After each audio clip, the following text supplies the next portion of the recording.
I had mixed emotions because I was like, oh, thank goodness I haven't got to have a chemotherapy or any other treatment at that time.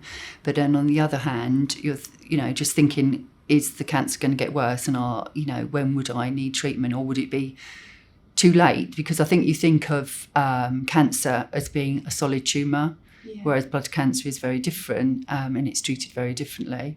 Because usually you think, well, just cut it out and I'll have treatment and everything will be fine. Whereas with WM, you're living with cancer. It's not going to go away. So it's understanding that, really.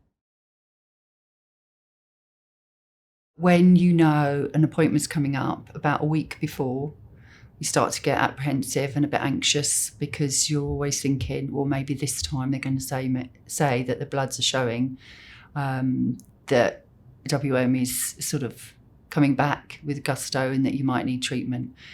So you do worry. And on that day, when you're, when I talk to him, you get quite tired, really, by the end of that day, because you're so anxious about it and you want things to go well. But by the time you've had that conversation, it's like, oh, thank God, that you're okay. It's that relief, really. But it's that build-up is quite difficult.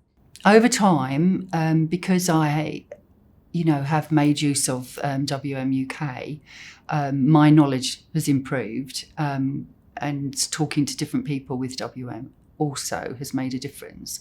So actually the questions I'm asking are more informed.